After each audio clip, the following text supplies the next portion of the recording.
Bismillahirrahmanirrahim.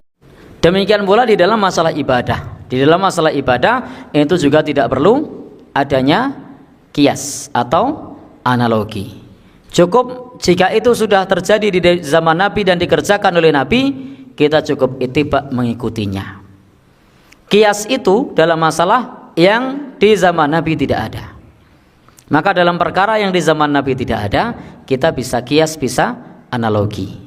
Tapi jika di zaman Nabi SAW sudah ada dalam hal ibadah, maka cukup kita ittiba, mengikuti saja. Tidak perlu kemudian dibuat analogi. Nabi pernah sholat tarawih? Pernah. Caranya seperti apa? Itu yang kita amalkan. Nabi pernah sholat Jumat? Caranya seperti apa? Itu yang kita amalkan.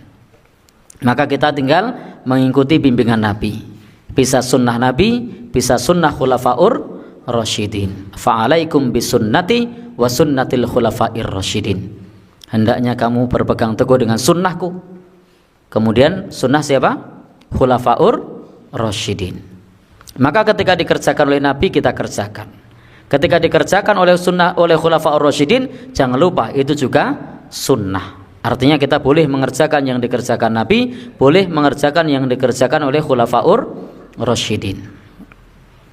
Dan Bapak Ibu, ikhwan dan akhwat sekalian, kita sebagai umat Islam dalam masalah peribadatan itu tidak perlu berinovasi, tidak perlu berkreasi. Ibadah tidak membutuhkan inovasi dan kreasi. Tinggal ikuti saja apa yang pernah dilakukan oleh Nabi dan para sahabat. Tetapi berbeda kalau dalam persoalan dunia. Dalam persoalan dunia itu silahkan berkreasi, silahkan berinovasi. Bebas kita berkreasi, berinovasi dalam urusan dunia selama dalam perkara-perkara yang tidak dilarang oleh agama. Tapi kalau dalam perkara agama, kalau kemudian kita berkreasi, nambah-nambahi, tidak boleh. Mengurangi, tidak boleh. Mengubah-ubahnya, tidak boleh. Dimodifikasi, tidak boleh. Apa yang kita lakukan? Ittiba. Cuma disuruh nyontek. Nyontek bagaimana cara Nabi melakukan.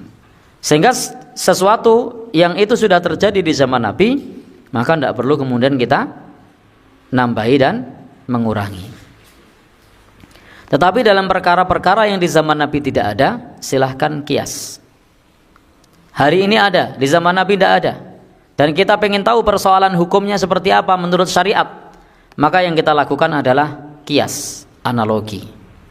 Contohnya misalnya di zaman Nabi tidak ada rokok. Mau cari dalil rokok di Quran, tidak ketemu. Mau cari dalil rokok di hadis Nabi, tidak ketemu. Tapi yang paling mungkin adalah kias, analogi. Analogi dengan apa? Analogi dengan khomer. Khomer itu di zaman Nabi dilarang. Kenapa dilarang? Ismuhuma akbaru min naf'ihima. Mudaratnya lebih besar daripada manfaatnya. Bagaimana dengan rokok? Kurang lebih sama. Ada lagi ayat-ayat yang menjelaskan di dalam Al-Quran yang menjelaskan kepada kita wa yuharrimu alaihimul khoba'is. Allah mengharamkan yang buruk-buruk. Rokok itu baik atau buruk? Buruk. Kemudian lagi dalam Al-Quran mengatakan jangan membunuh dirimu sendiri. Dalam Al-Quran mengatakan jangan jerumuskan dirimu dalam kebinasaan. Padahal di bungkusnya sudah ada tulisan rokok membunuhmu. Sudah.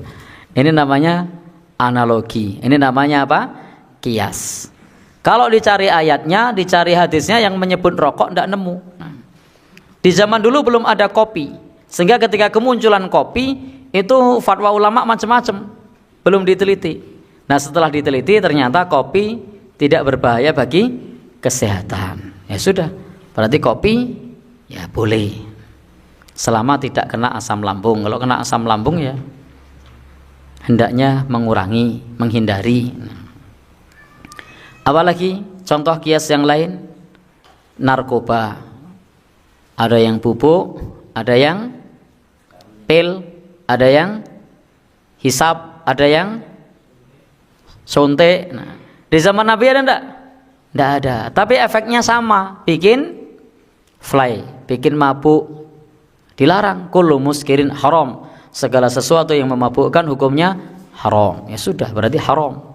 Meskipun bisa jadi pemerintah melegalkan, tetap sebagai warga negara kita tidak membelinya. Kenapa? Karena menurut agama kita hukumnya haram. Baik. Ada lagi contoh kias yang lain? Sewa rahim misalnya. Di zaman dulu tidak ada sewa rahim. Tapi di era kecanggihan teknologi kemudian ada orang yang dia tidak ingin hamil, lalu kemudian mengambil sperma suaminya dititipkan ke rahimnya orang lain. Gimana hukumnya? Merusak nasab. Ya sudah. Berzina tidak? Tidak berzina dia. Jelas terbebas dari dosa zina, wong ndak zina. Itu spermanya diambil dimasukkan ke rahim orang lain. Memang tidak ada perzinaan di situ, tidak ada perselingkuhan di situ. Nah, ya. Tapi apa? Nasabnya rusak. Nah, itu ibu kandungnya siapa nanti? Nah, yang mengandung. Baik, ya. Bapaknya orang lain.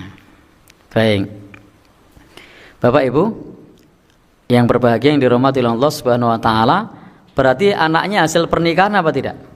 Tidak. Berarti nasabnya bukan nasab bapaknya, nasabnya kepada ibunya. Lalu kemudian yang mengasuh ibunya orang lain, namanya nasabnya ruwet. Ya sudah. Dalam hal ini dibutuhkan kias, analogi. Karena di zaman dulu tidak ada. Ada lagi yang lain? Bayi tabung. Di zaman Nabi ada bayi tabung? Tidak ada. Maka menghukuminya gimana? Ya analogi, kias. Selama itu mengambil sperma suami yang sah ya boleh, karena itu sifatnya adalah alat bantu untuk membuat menjadi hamil. Karena adanya satu kendala, kemudian diatasi secara medis dengan bayi tabung. Kesimpulannya selama itu aman, selama itu dari sperma suami, pasangan suami istri yang sah, maka itu tidak mengapa. Misalnya seperti itu. Ini adalah produk-produk kias atau produk analogi. Bapak Ibu yang berbahagia yang dirahmati Allah Subhanahu wa taala, insyaallah dan masih banyak nanti persoalan-persoalan lain yang dengan analogi. Kalau sebelumnya itu ada rokok yang mengandung tar dan nikotin, sekarang ada rokok hirba. Katanya kalau hirba ini lebih sehat dibandingkan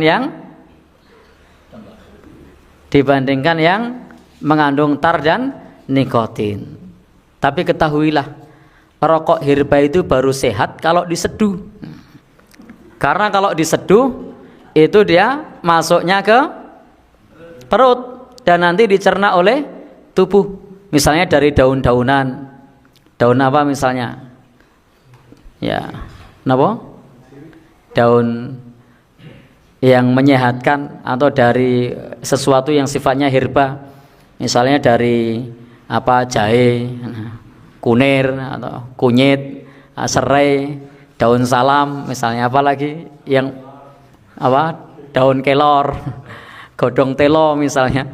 Ya itu kalau masuk ke perut sehat. Tapi masalahnya dibakar. Kalau dibakar masuk ke paru-paru itu namanya karbon. Yang namanya karbon itu ada yang sehat. Paru-paru saja tidak butuh yang namanya karbon itu. Butuh tidak paru-paru? Tidak butuh. Sehingga meskipun itu herba, itu tidak bisa kemudian disebut menyehatkan. Karena ketika masuk ke dalam tubuh itu sudah jadi karbon. Tapi ada pula yang kemudian mengatakan, mereka mengatakan bahwasanya merokok itu tetap boleh. Kenapa? Karena kalau andekan itu membahayakan tidak boleh, tentu gula tidak boleh. Kenapa? Karena gula itu menimbulkan banyak penyakit. Toh tidak ada ulama yang memfatwakan bahwasanya gula itu haram. Padahal orang yang kena penyakit gula itu jumlahnya banyak. Itu analogi yang beda, itu namanya kias farik. Karena tubuh ini masih membutuhkan gula. Jadi tubuh itu masih membutuhkan gula. Beda dengan tar sama nikotin sama karbon. Tubuh butuh apa tidak? Tidak. Jadi tubuh tidak membutuhkan. Ada pula yang mengatakan yang argumen yang serupa. Intinya selama itu masih dibutuhkan oleh tubuh, ya tidak mengapa. Seperti gula itu, ada orang kekurangan gula, dia untuk bisa sehat itu harus minum gula. Bahkan ada salah seorang rekan kita di mana Gunung Saren, temannya Pak Bas ya, yang kena sakit gula, yang biasanya itu gulanya tinggi, lalu tidak minum gula, ternyata berkunang-kunang jatuh. Setelah dicek ternyata kekurangan gula. Ya sudah, jadi kurang gula juga bikin semaput. Kebanyakan gula juga bisa bikin semaput. Artinya gula itu masih dibutuhkan, beda dengan rokok tadi, tar atau nikotin atau karbon tadi. Bahkan karbon itu ditolak oleh paru-paru karena masuknya berupa oksigen, dikeluarkan berupa karbon. Kalau dibakar karbon dimasukkan ke paru-paru, paru-paru butuh apa? Tidak. Sehingga rokok herba sehat apa tidak? Sehat kalau diseduh. Tapi kan tidak diseduh itu. Gimana Pak? Yang sehat bakule, betul itu. Ya, bakule sehat maksudnya sehat duite. Baik. Jadi intinya di sini di dalam as-sunnah itu tidak ada kias. Tidak ada kias dalam masalah akidah, tidak ada kias dalam masalah ibadah. Adanya kias dalam perkara-perkara yang di zaman Nabi Shallallahu alaihi wasallam tidak ada.